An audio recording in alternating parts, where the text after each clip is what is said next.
रामायण। डाकू से साधु बने महर्षि वाल्मीकि। आप सब जानते हैं कि सबसे पहले महाकाव्य रामायण महर्षि वाल्मीकि ने लिखा और देवी सीता को लवकुश के जन्म के समय अपने आश्रम में रखा। लेकिन क्या आपको मालूम है कि महर्षि वाल्मीकि साधु बनने से पहले डाकू थे और डाकू से साधु बनने की राह दिखाई?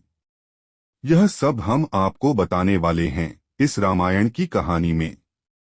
पुरानी कहानी के अनुसार महर्षि वाल्मीकि का नाम रत्नाकर था। उनके पिता प्रचेता भगवान ब्रह्मा जी के पुत्र थे। बचपन में एक भीलनी स्त्री ने रत्नाकर को चुरा लिया और उसे पाला। भील परिवार के लोग जंगल से गुजरने वाले लोगों को लूटा करते थे। रत्नाकर भी अपने परिवार के साथ लोगों को लूटने लगे थे और जो आसानी से नहीं मानता था वे उसकी हत्या कर देते थे। इस घटना ने बना दिया डाकू से साधु। एक दिन मुनि नारद जंगल से जा रहे थे।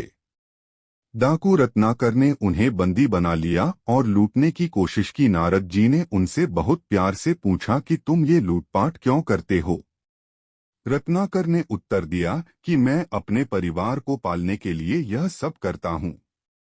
नारद मुनि ने पूछा कि क्या तुम्हारा परिवार तुम्हारे इन पापों में भागीदार बनेगा? यह सुनकर रत्नाकर सोच में पड़ गए। उन्होंने मुनि को पेड़ से बांधा और इस प्रश्न का उत्तर जानने के लिए घर चले गए। जब यह प्रश्न उन्होंने अपने परिवार से पूछा तो सबने पापों में भागीदार होने के लिए मना कर दिया। अब उनकी आंख खुल चुकी थी। उन्होंने नारद मुनि को छोड़ दिया और माफी मांगी।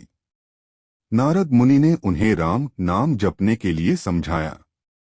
लेकिन रत्नाकर ठहरे डाकू। उनके मुंह से राम राम की जगह मरामरा शब्द निकल रहा था। तब नारद जी ने कहा कि तुम मरामरा ही बोलो, इससे भी तुम्हें भगवान राम मिल जाएंगे। मरा का उल्टा राम ही होता है। जाप करते हुए रत्नाकर तपस्या करने लगे। वे तपस्या में इतने लीन हो गए कि दीमक ने अपना घर उन पर बना लिया।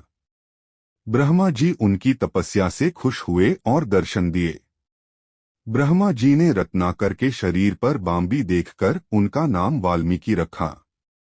ब्रह्मा जी ने वाल्मीकि को रामायण लिखने के लिए कहा। संस्कृत का पहला श्लोक। महर्षि ने एक पक्षी जोड़े को देखकर संस्कृत में श्लोक बोला। वे खुद आश्चर्य में पड़ गए। उनको आश्चर्य में देखकर नारद मुनि प्रकट हुए और बोले कि यह आपका पहला संस्कृत श्लोक है। आप रामायण लिखनी शुरू करो। पहले संस्कृत श्लोक के बाद महर्षि वाल्मीकि ने संस्कृत भाषा में रामायण लिखी और वह रामायण वाल्मीकि रामायण कहलाई। आगे की कहानी दूसरी वीडियो में देखेंगे।